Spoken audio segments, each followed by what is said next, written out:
Mother Holly.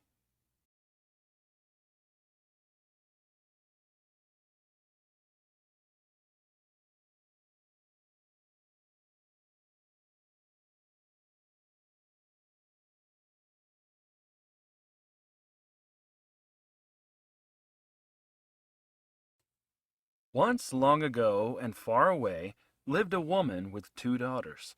One, named Rose, was pretty and industrious, always busy sewing, washing, and cleaning.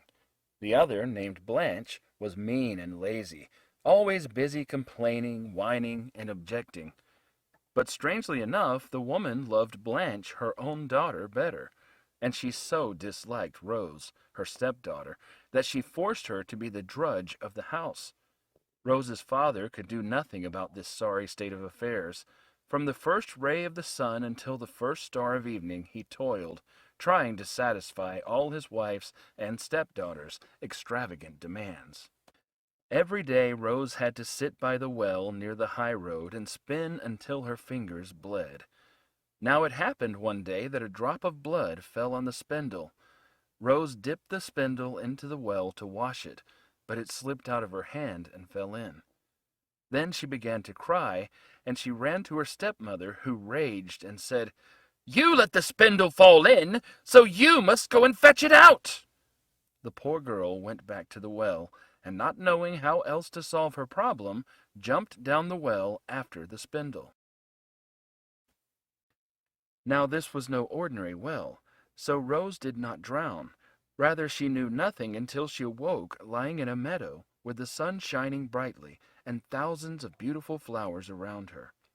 As she walked along, she came upon a baker's oven, and at once the loaves of bread began to talk. "Oh, take us out, or we shall scorch, for we are baked to a turn already." So Rose, feeling sorry for the bread, did as she was asked. Using a baker's peel, she removed the loaves, stacking them neatly beside the oven. "Please," she asked, "may I take just one loaf to eat as I walk along? For the sun is high, and it is a long time since breakfast." After walking for a time, she came to a tree, heavily weighted down with a huge crop of apples. "Oh, shake me," the tree said, "for my branches are near to breaking with ripe fruit." So Rose, concerned about the tree, shook a branch until the apples fell like rain. When no more were left on the tree, she piled them neatly beside the trunk. Then she asked, "Please, may I take one apple to eat as I go along? For I have come a long way, and don't know when I shall get home again." After walking a time, she came to a cow grazing in a field. "Oh, milk me," the cow said, "for my udder is heavy and full, and it makes me uncomfortable." So Rose, compassionate at the cow's plight, milked her. Then Rose asked, "Please, may I have a drink of your milk to quench my thirst, for the day is very hot." At last she came to a little cottage. The window was open, and leaning on the sill was an old woman. She looked pleasant enough, but she had enormous teeth, which frightened Rose. "Come here, little girl, so we may talk," said the woman. "Don't be afraid. My name is Mother Holly." After Rose told the woman her name, Mother Holly said, "If you should care to stay with me and help me with my housework, all would go well with you." She spoke so kindly that Rose asked what her work would be. "You must keep my cottage clean and take special care to make my bed nicely every morning. You must shake it up until the feathers fly, so it will snow on earth. If you serve me well, you won't regret it." So Rose stayed with Mother Holly despite her dreadful teeth. Rose worked hard, as was her habit, and every morning she shook the mattress so that the feathers flew around like snowflakes. Mother Holly treated her well. The girl never heard a harsh word, and they had roast meat every night for supper. Time passed pleasantly enough, but after a long while Rose grew sad. Even though her life at home had been hard, she longed to return. So she said, "You have been very good to me, but I am homesick. I used to grieve about my troubles, but even if they all come again, I still want to go home and see my father." "Of course, my dear," said Mother Holly. "It is good that you should want to do so. Because you have served me so faithfully, I will help you return home." From a chest she took a golden dress and put it on Rose, and she gave her the spindle she had lost. She took her to a secret door that Rose had never noticed before. As Rose passed through, gold came raining down from above, covering her from top to toe. "That's your reward for helping me," said Mother Holly. Mother Holly shut the door, and Rose found herself in the world again, not far from her father's house. Her father hugged her and wept for joy, for he had thought his beloved daughter dead. The stepmother was not so happy, but concealed her real feelings, making a fuss over Rose because of all that gold. The next morning the stepmother determined that her own mean, lazy daughter, Blanche, should have the same fortune. "Go to the well to spin," the stepmother ordered. She even pushed the girl's hand into a bramble bush so it would bleed. "Now throw the spindle in, and jump after it, and we shall see what we shall see," her mother said.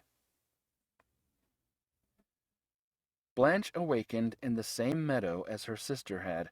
As she walked, she came to the baker's oven full of bread, and at once the loaves began to talk. "Oh, take us out, or we shall scorch, for we are baked to a turn already." But Blanche said, "Why should I? I have no desire to get my hands dirty. Besides, at home I feast on fine white rolls and rich cakes. I have no need of common bread." So saying, she stuck her nose in the air and walked on. After a time she came to the tree, heavily weighted down with a huge crop of apples. "Oh, shake me, for my branches are near to breaking with ripe fruit." "Why should I?" asked Blanche. "One of your apples might fall on my head. Besides, at home I don't eat common apples.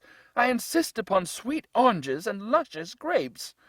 So saying, she stuck her nose in the air and walked on. Finally she came to the cow, who called out, "Oh, milk me, for my udder is heavy and full, and it makes me uncomfortable." "Why should I?" asked Blanche. "I might splatter milk on my gown. Besides, at home we drink only the rarest of wines. I have no need of common milk." At last Blanche came to Mother Holly's house. She was not frightened by Mother Holly's looks, having heard all the details from her stepsister, so she walked boldly in. "Old woman," she demanded, "give me the best you have to eat and drink, for my journey has been long and my patience has grown short. I've come to stay with you." The first day Blanche tried to do as Mother Holly told her, for she wanted to be covered with gold too. But she was not used to hard work, and didn't know how to do the commonest chores, so everything went wrong. The second day she slept until the afternoon, and was idle the rest of the day. When Mother Holly scolded her, she grew sulky, and so on the third day she was both cross and tired, and cleaned the house badly. When she made Mother Holly's bed, she didn't shake the mattress, so no snow fell on the earth to water it. When spring returned on earth, the fields were dry and barren. Mother Holly soon had enough of lazy Blanche, so she said, "You have stayed here quite as long as I need you." Secretly Blanche was glad, for she thought that now she, too, would be covered with a shower of gold. Mother Holly handed Blanche the spindle, and led her to the secret door.